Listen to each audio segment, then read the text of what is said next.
Before you watch this, ask yourself, when did you find out boys were playing in girl sports? For me, it was COVID. I mean, I was stuck home doing nothing on the internet.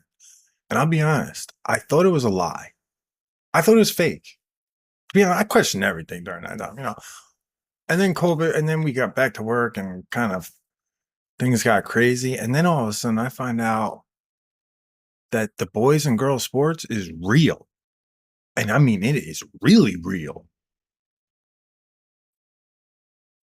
Being able to see Rubin Report and other people that are not on the media, but on YouTube and feel the way I feel about it makes me feel a little bit better and more confident. To be like, hey, people, we need to check this out. Listen to what Riley Gaines says. Think about being her father. If you could imagine, see, I'm not a female, but I can't even put myself in her position. But if you're a female, be in her position and listen to what she said. That's it. Let me tell you, this is something that I'm still trying to get to the bottom of.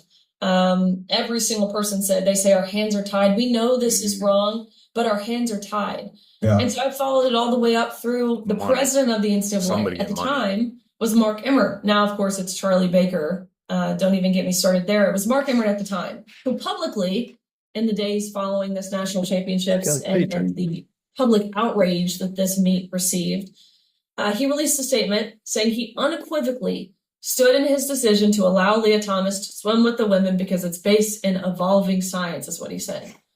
And so I see him. I see Mark Emmert at this conference where they're announcing the NCAA Woman of the Year, which is the most prestigious honor for collegiate female athletes. It's something that encompasses not just your athletic success, but your academics and your service and your leadership skills.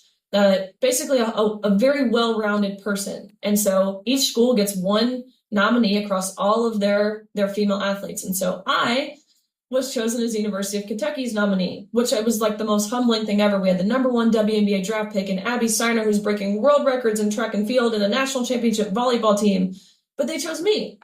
And so very honored by this until a full list of nominees for NCAA Woman of the Year came out. And of course, it was not exclusive to just women because Leah Thomas was the University of Pennsylvania's nominee. But nonetheless, I go to this. I did not know that. Mark Emmert. I'm like, there's no way he's escaping. Oh. And so. You see what I'm saying? Men are invading women's spaces by being female. Make it make sense. Approach him. And to which he says to me. Keep going. Rubin Report, this guy's the man.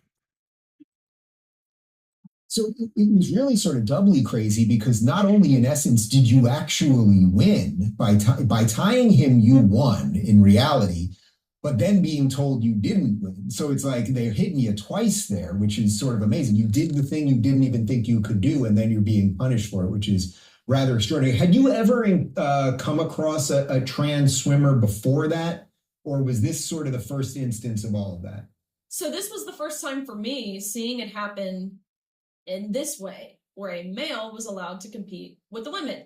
But a few years prior, a swimmer at Harvard, a female, I know about this. She was able to compete with the men. Oh yeah. I knew this. I did a video on that. I saw this as wrong, but I didn't really see the harm in it because again, she was jumping down in the rankings majorly.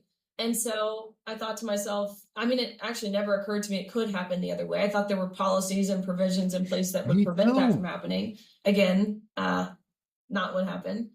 And now we've seen this social contagion take over every state, every level, every division, every sport. It's crazy.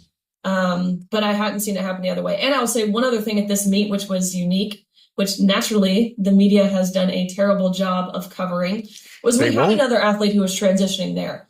But this was an athlete from Yale, of course she was from Yale. Because what is up with these smart schools? What else would you expect from the Ivy Leagues?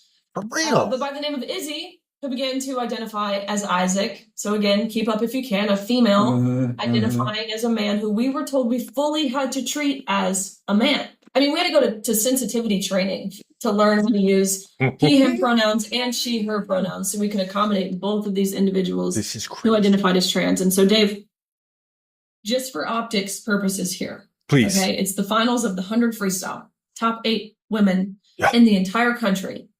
And you've got a 6'4" man in a women's swimsuit with a bulge next to a woman wearing only a Speedo, nothing covering her top. I'm sitting there looking at this. Yeah. And we mentioned this on the panel with Sage Steele, but really all in the same pool. The reality of the situation. I'm looking at this and I'm like, no, this is a South Park episode. This is like a one-beat headline or like an it. I thought I was the crazy one. She's fun. It must be. I'm the problem.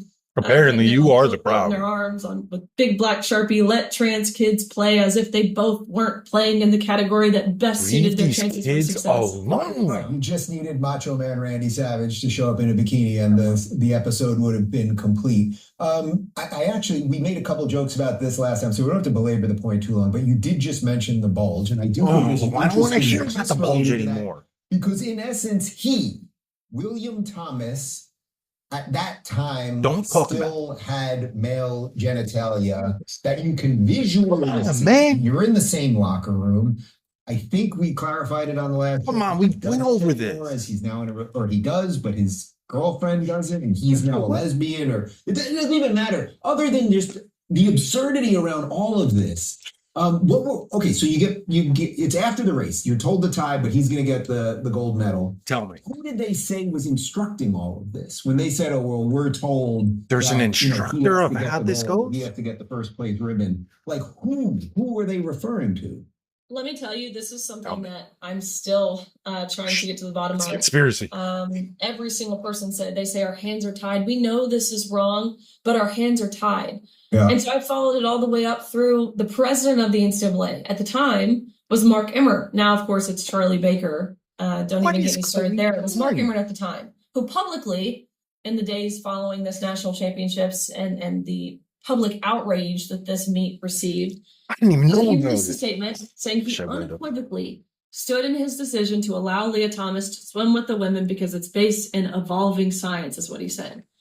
And so I see him. I see Mark Emmert at this conference where they're announcing the NCAA Woman of the Year, which is the most prestigious honor for collegiate female athletes. Don't tell me, it's something that encompasses not just your athletic success, but your academics and your service and your leadership skills. Basically, a very well-rounded person. Wow. And so each school gets one nominee across all of their female athletes. And so I was chosen as the University of Kentucky's nominee, which was like the most humbling thing ever. We had the number 1 WNBA draft pick and Abby Steiner, who's breaking world records in track and field and a national championship volleyball team. But they chose me.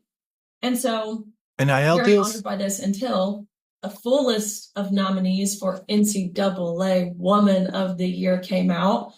And of course, it was not exclusive to just women because Leah Thomas was the University of Pennsylvania's nominee. But nonetheless, I go to this conference. I see Mark Emmert. I'm like, there's no way he's escaping. And so I approach him, and to which he says to me, you keep going. You keep fighting. Keep pushing. This guy's a joke. Yeah. To tell me to keep fighting as if he's not the one that I am fighting. Again, don't forget he released that public statement saying he fully supported this and asking him, why do you say that but act this way? Our hands are tied. That's the president of the institute. Who's tying the president's hands? Money. It has to be money. What else? I think a lot of it's money. I think that a lot of it's fear. They don't want to lose federal funding. They don't want to deal with lawsuits. This is what I'm saying. It's baloney. Whether it's corporate America, academia, what have you. They don't follow red or blue. They follow green. That's been very obvious, right? You look at Bud Light, you look at Target, you look at Planet Fitness. They don't. Nobody's going there. They're tanking because of how they have embraced this DEI nonsense. They end up in some way, shape, or form reversing course or attempting to. So can you talk a little bit about how your parents felt about all this and family and friends that were watching you? And, we've now seen a couple videos since you've been so outspoken about this, where some of the audience at these, it's usually in swimming matches, are kind of turning on these men swimmers pretending to be girls. Not We're seeing being a little bit of that now. Can't But be again, mean, you're at but the we got forefront of this. protests like What was no it like just for your What is wrong family? with And this? then when you realized that it was going to be much bigger than what you just did, sort of in the pool, and that it was going to become this cultural touchstone. So, my dad, he's an SEC Hall of Famer. He played football. He played in the NFL. So he's a big guy, right? Well, he used to be muscular. I think he's kind of just fat now. Oh, come on. But when Come on. It's rough. You're tough. I like it. I like it. Specifically the locker room. We didn't know he was going to be in our locker room until we quite literally were undressing next to this naked man, until we were non-consensually exploited in the way that the NCAA had allowed for. And so I called my dad immediately. This event was the meet was at Georgia Tech. My parents, of course, were there watching. So I call him and I say, Dad, he's in our locker room. To which my dad said, Riley, come open this little side door. I'm coming down there and I'm going to handle this myself. To which I had to say, Dad, we already have one man in the locker room. We don't need to. And you'll go to jail. And that, but that's not even right that he would right now. And in orange jumpsuit. And so but honestly, that was a large part in me speaking out, is because I didn't want my dad to go to jail. I don't want my friends to go to jail. This is crazy. But I'm so fortunate to have such amazing parents who raised me to think for myself, to call out an injustice when I see it. They gave me a strong and firm faith foundation, which is a large part in being able to do what I do with a smile on my face. For real. The battle has already been won, and that's the most beautiful thing about all of this. And a lot of that, actually all of that, is certainly instilled from my parents. If you're looking for more, Rubin Report I love it. Riley Gaines, keep talking. This has got to end. This has got to end. Put to bed, never again. That's what it's got to be. thoughtful right? conversations.